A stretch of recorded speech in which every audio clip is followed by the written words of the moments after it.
Oi, tudo bem com vocês? Eu tô bem, graças a Deus. Feliz terça-feira!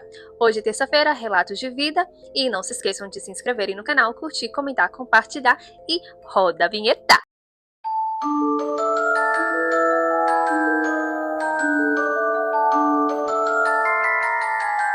Oi, gente! E aí? Hoje, o relato de hoje é a filha que matou a própria mãe. E relato de vida. Estamos aqui hoje com o nosso aparelhinho novo, o microfone de lapela. Vamos ver como é que vai ficar a voz, né? Ai, tem alguém mandando mensagens aqui, mas vamos deixar para depois. Ok. A filha que matou a própria mãe. Oi, Jéssica, peço que não fale o meu nome, tá bom? Ok. Vim aqui no seu canal para contar um fato real que aconteceu na minha cidade, Mogi das Cruzes, São Paulo. Esse caso, na época, foi capa dos principais jornais daqui, porque foi algo muito chocante. Casos assim não eram comuns de se ver ou ouvir. E até hoje, mesmo com tanta coisa ruim acontecendo, essa história continua sendo uma das mais tristes e marcantes que já acontecera por aqui. Tudo aconteceu no final da década de 1980.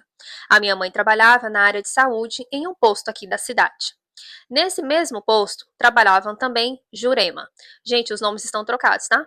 Uma grande amiga da minha mãe, nossa vizinha e muito próxima da família.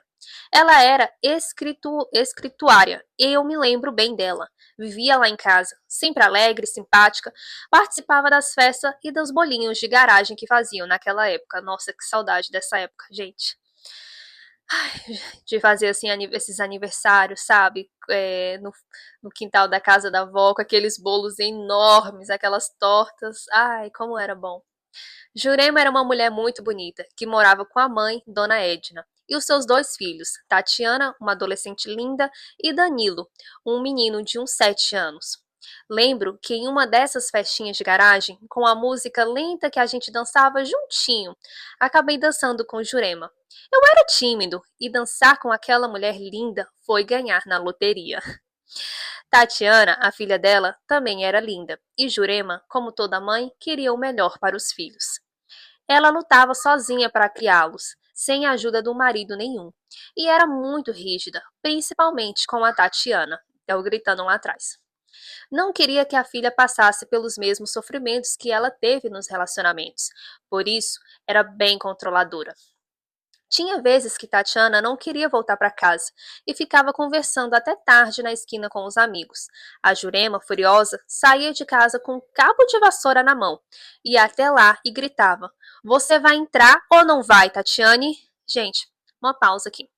Vocês precisam entender que vocês não devem espelhar a vida de vocês na vida dos seus filhos, tá? Porque às vezes o que você tenta proteger acaba sendo a destruição. Tatiana entrava pisando duro, brava, mas obedecia. Mesmo assim, as duas viviam brigando. Com o tempo, Tatiana começou a se envolver com um rapaz que era surdo e mudo, e Jurema não aprovava esse relacionamento.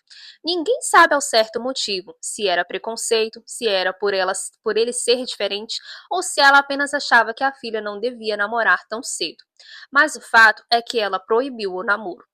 Tatiane, porém, continuou se encontrando com o rapaz escondido. Lá no centro da cidade, ela se reunia com ele e com outros amigos, surdos e mudos, e se comunicavam por libras. Nada de errado nisso, apenas jovens conversando. Mas por causa desses encontros, as brigas entre mãe e filha ficaram cada vez mais intensas. Até que um dia, Jurema desapareceu. Ela não apareceu no trabalho, não deu notícias, ninguém sabia onde estava. A família, os colegas e amigos começaram a procurar desesperados.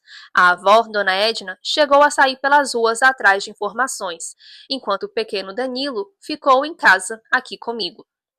Depois de muito procurar, acharam Jurema, infelizmente sem vida. O corpo dela foi encontrado jogado em uma mata na Serra do Itapetí, um lugar muito conhecido aqui em Mogi das Cruzes. A notícia abalou toda a cidade. A polícia começou a investigar e o que descobriram chocou todo mundo. A autora do crime era a própria filha, Tatiane. Tatiane, com a ajuda do namorado surdo e mudo de alguns amigos dele, planejou e executou o assassinato da mãe. Eles atraíram Jurema até a casa do rapaz e lá cometeram atrocidades. A torturaram e, no fim, colocaram um saco plástico de lixo na cabeça dela, até que ela morreu asfixiada. Depois, levaram o corpo até a serra e o jogaram lá. Foi um caso brutal. Todos os jornais da época noticiaram. Tatiane e os seus cúmplices foram presos e julgados. Todos pagaram pelo crime, inclusive a própria filha. Com o tempo, o caso foi esquecido, mas ninguém mais falou sobre isso. Tatiane nunca mais deu sinal de vida. O menino Danilo cresceu praticamente sozinho, sem pai, sem mãe e sem convívio da irmã. A avó, Dona Edna, que criou, foi encontrada morta dentro de casa alguns anos depois. E o pequeno Danilo, já adolescente, acabou se perdendo nas drogas. Até pouco tempo atrás, ainda se via ele andando pelo bairro, pedindo comida ou tentando conseguir algo para sobreviver. Hoje em dia, nem isso mais. Essa história marcou profundamente a minha vida. Foi um crime terrível, um caso raro, mas aconteceu aqui, em Mogi das Cruzes, nos anos 80. E por isso, eu quis escrever essa carta como uma forma de homenagem a Jurema, a escrituária que foi morta pela própria filha, com a ajuda do namorado e dos amigos surdos e mudos, de uma forma cruel e sem explicação. Gente, essa parte de ser surdo e mudo não tem nada a ver com o caráter, como a pessoa é, tá? Um crime cometido por amor, por revolta ou por pura maldade. Ninguém nunca vai saber. Mas uma coisa é certa: Jurema, a mãe que tanto lutou pelos filhos, foi silenciada pelas próprias mãos de quem ela mais amava. E aqui acaba o relato, gente, de hoje. Muito triste.